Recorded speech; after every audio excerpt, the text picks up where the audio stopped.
right, I'm here with Sasha Daygame. We're here at Anarchapulco 2019. He just got off the main stage giving a speak. You know him from the Infinite Man Summit. He goes around helping men become the most authentic versions of themselves, which is a man who went through a lot of trauma and transformations. I wholly support, because I believe there's sort of like the suppression of like natural masculinity. So why don't you give people a brief description of what it is you do and what you like about it? Sure. Well, for a long time I was helping guys specifically overcome their fear of rejection and sort of learn how to flirt, learn how to have a conversation, learn how to connect with women.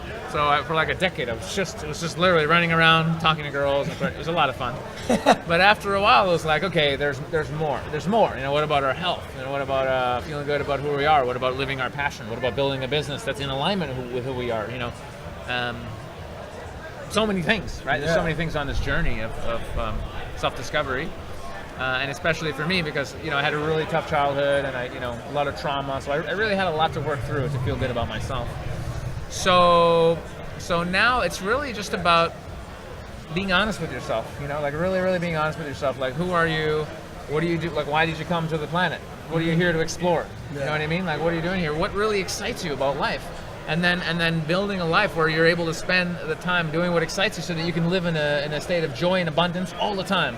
Not just abundance and joy like on the weekend, like on Saturday. On vacation. Yeah, on vacation, or like what's for like a week a year, or like whatever. It's like, no, we're here to enjoy, right? And I believe it really is possible, if you're conscious about it and you really work towards it, to build a life where you're absolutely in your joy all the time. That's our natural state, and that's what I've been discovering the last couple of years, where I've really gone heavily more on the spiritual path, like really waking up to who am I, what am I doing here. My natural state is peace. I feel that too, man. Happy is normal. It's very strange if I wake up and I feel shitty. I'm like, I really have to feel into it, and often it's thoughts or energies that are not my own, and I just get in the river and clean myself with some Palo Santo or whatever, and then I'm like, okay, now I'm good. So that's our natural state, and if you're not happy, if you're genuinely not happy, it's not your fault. Don't blame yourself. Don't get down on yourself. Life sucks. No, do the work. Figure it out. Whether it's your childhood trauma, or you're just living a life based on other people's expectations, or you're just you're whatever, a million and one reason, you're holding on to anger or whatever. There is help out there, and we're living in a time where there's so many resources available. What books by enlightened masters, YouTube videos by enlightened masters, so many experts in everything, anything you want to get over, any condition, any medical condition, psychological condition, meditation, anything you want, it's available for free. I mean, you can spend money and get some stuff too, but so much is available. So it's like there is no excuse for, oh, I'm unhappy, my life sucks. No, you're allowing yourself to have a life that sucks. You're allowing yourself to feel shitty. It's a choice. Yeah. It's a choice. I don't believe this, it just happened to me. No.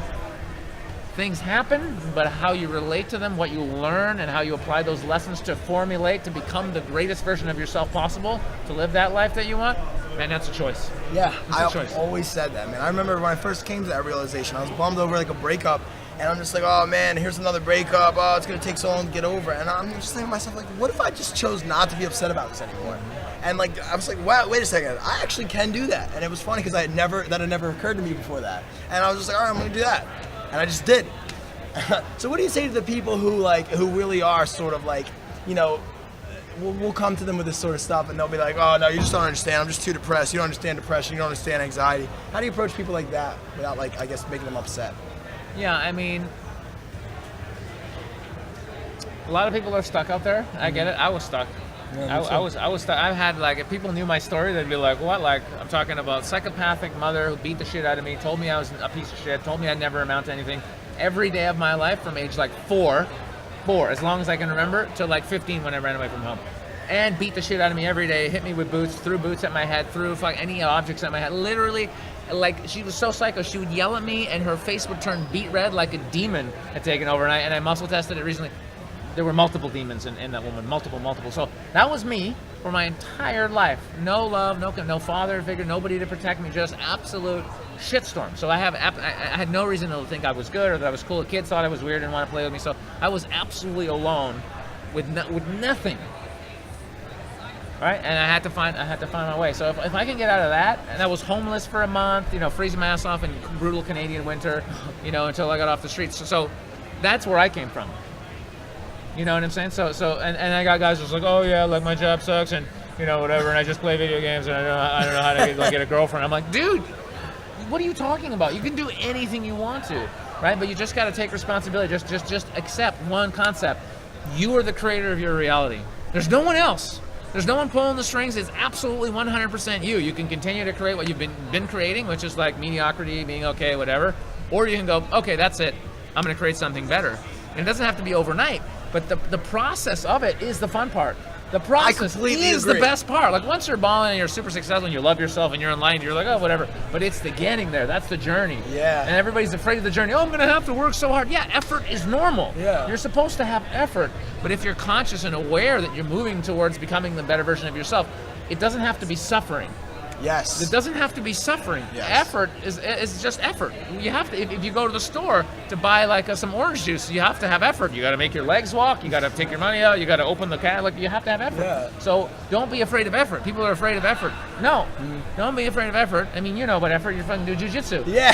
That's I funny. want to be in shape and it would be fun to do, but it's just too much work, man. Doing, you know, like. I'm with you. And it's funny, a spiritual master had this great quote that he said there's a difference between effort and struggle. Effort is just a natural expenditure of energy, but struggle or suffering is effort laced with emotion, and particularly negative emotion. And we choose to suffer. Yeah. You can do the effort and go, no, this is fine. You actually, even if you have a job, like a lot of people out there I know, they're working in Burger King or McDonald's or some job because they have to, but you can dedicate every burger, if you make every burger absolutely with precision and beautiful and with love, because the person you're serving it to is actually another version of you, because actually in the highest level we're all one consciousness. Yeah. If you bring that love even to making a burger, you will have so much love in your heart and your consciousness will rise up. You'll have so much love. The people around you will be like, this guy's awesome. And the manager will be like, hey man, we're going to make you the man. And the next thing you know, you'll be running the fucking restaurant. Customers will come in and be like, and talk to you, and you'll be so much fun, even though you're just making burgers. Some entrepreneur who's a multimillionaire will be like, hey, you know what? I want you to work with me on my new business. No, that is how it happens. That's what happens. It happens all the time based on your vibrational frequency and how you are to be around. It's the bubble around you. Yeah. That's who you are. That's what matters. It's not your bank account. It's not who you know. None of that. It's who you are and the vibrational field you create around you. Do you think if I lost my business and was totally broke tomorrow, I'd have any trouble finding a place to stay or getting a job? No. First person that come up is like, hey man, I need a place to stay. They'd be like, yeah, sure. Hey man, I need a job. Sure. How long working on some bottom level job would it be before I was running the place? With my energy and with my vibration. 6 months? Yeah. It's a your year, choice. I'll be the boss. Yeah. Because everyone will be happy working with me, and I'm going to level the place up because of who I am. See, it's about who you are. Yeah. It's not about anything else. It's about where are you in your personal development. Yes. And your relationship with yourself, how you feel about yourself and how you feel about the universe. Waking up to the fact that you are the universe and it's consciously always trying to help you if you wake up and listen and work with it. Yeah. Rather than just like, oh, well, I don't know what's going on and life sucks. Nope. I completely agree, man. Wow, that's so empowering. And it's funny because you kind of go into more detail about how that works. There was a particularly interesting slide in your show. It was like a pyramid, and it was from Power versus Force, which, by the way, I recommend, and it was recommended to me by Sasha through the internet. And so I'm only halfway through, and I'm always like, this is crazy. Can you explain sort of like the states of consciousness, and then I guess the pyramid was like the manifestations? Yeah, I mean, it's really simple. It's just a pyramid. At the bottom, you've got all the lower levels of emotions and states that we have. If we're at a lower level. So a scale of 1 to 1,000, so 20 is like shame, 30 is guilt, like really negative. 1,000 is like Jesus' level of Buddha, Krishna. They're 1,000, fully enlightened beings. One with no separation between them and God of any kind. It's just God in a body. That's 1,000. So humanity is at 209-ish, which is positive. Yeah. For the first time in thousands of years, we're actually moving up, which is great. It's great news for everybody. Nice. And so the system basically wants you to keep you below a critical level of 200. 200 is courage. It's positive. Yeah. Right? Everything below is like fear, shame, all the bad stuff. Pride is like almost good. It's like 175. But once you hit 200, consciousness keeps, growing. So you'll just keep moving up, and then eventually you get to higher levels. Acceptance is around like 350, and a big level is love. Yeah. You ever meet someone who's just in their heart and they're just absolutely loving, unconditionally loving. Everybody's met at least one person like that where you're like, oh my God, that guy's so awesome. You can become that guy. Yeah. That guy's crossed over level 500. Yes. That's all it is. And when you cross, and we have moments, we've all had moments in that state. We have. But it's a matter of choosing to do the work to keep being in that state, to keep seeing the universe as giving us opportunities to love. Exactly. The highest level. I mean, Jesus talked about it. Somebody, what's the expression? Somebody hits you, turn the other cheek. Yeah. And I used to be like, what? Fuck that! And then somebody hits me, I'm gonna knock him out. Fuck that guy.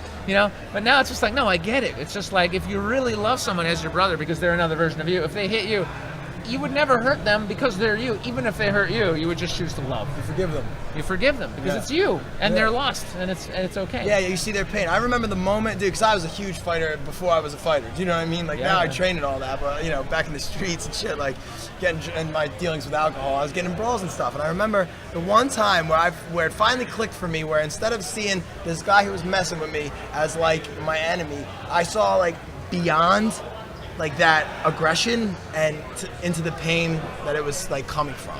And then once I saw that, I saw a weakness, and that didn't make me want to attack like a weak thing. You know what I mean? I was never one to like attack something that was helpless. And I realized that even though he was aggressing against me, he was aggressing from a place of weakness, and it was actually upsetting.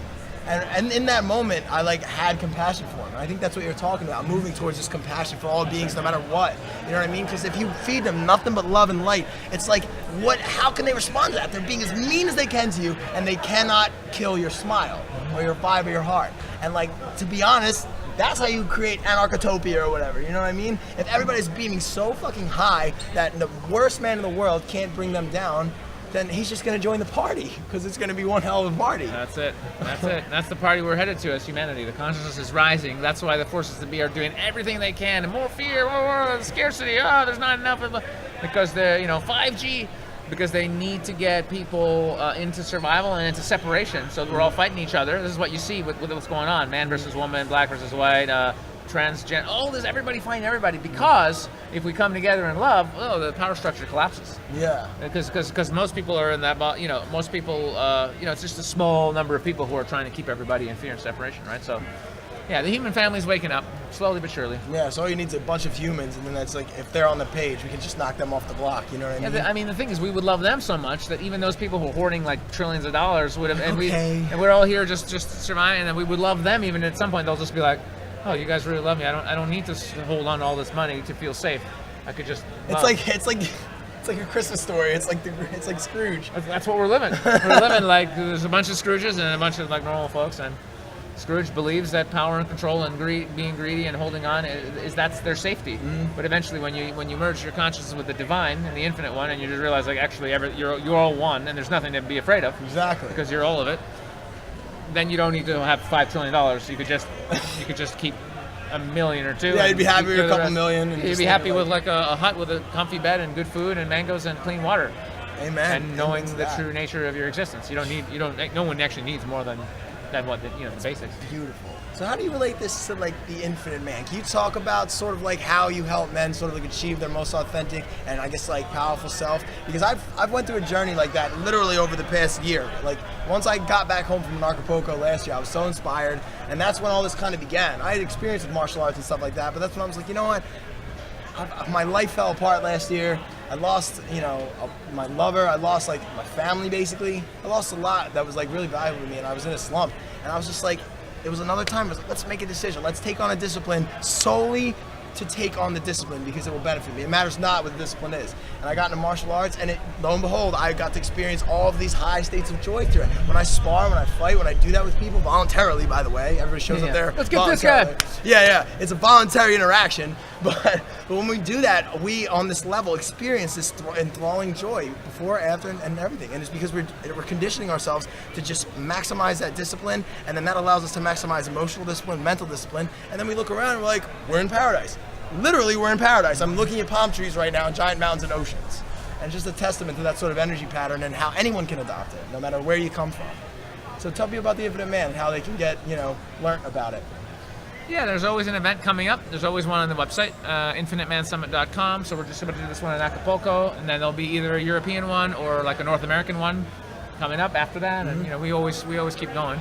But yeah, man, it's just about doing the work. It's just accepting that you're the creator of your reality, and the men that come up to this event, they're unbelievable. Like, I love every one of these guys. They're all guys on the path. They're all working on it. There's so much brotherhood. Yeah. And everybody I keep getting people coming back to the event going, I met my best friends at the event. And everyone's just like, yeah, this is my best friend for 2 years. I met him at your event. And it's like, oh, so it's not, even if you don't learn anything, you just meet amazing dudes. It's still worth it. But yeah, once you start on that path and you realize that your action, your effort towards becoming really the authentic version of you, it's so rewarding. That's their game. That's why when people are playing video games or watching movies, I'm like, dude, you're in a holographic movie.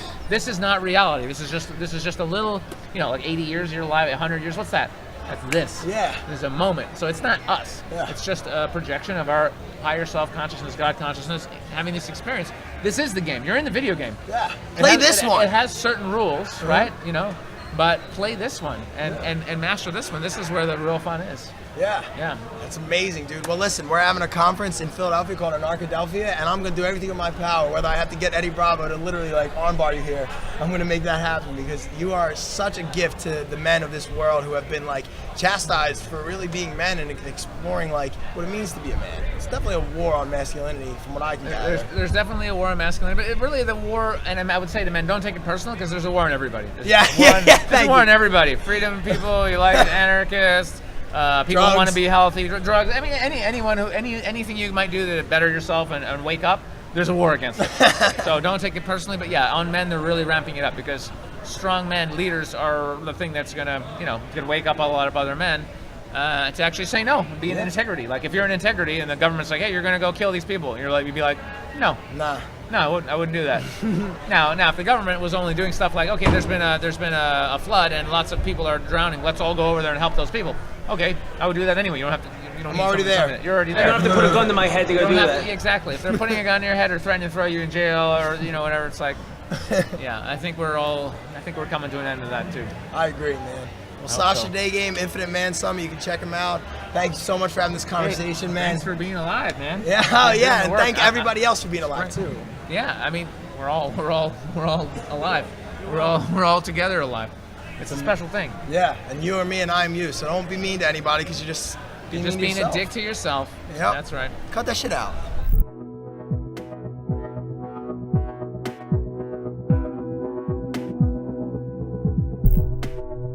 Join the State of Anarchy this September's Harvest Moon in Philadelphia, Pennsylvania, where this gathering of like minds aims to foster unbreakable relationships between the movement's leading forces, whom teach self-love and ownership, blockchain techno-economics, as well as exposing the Earth's sacred hidden knowledge.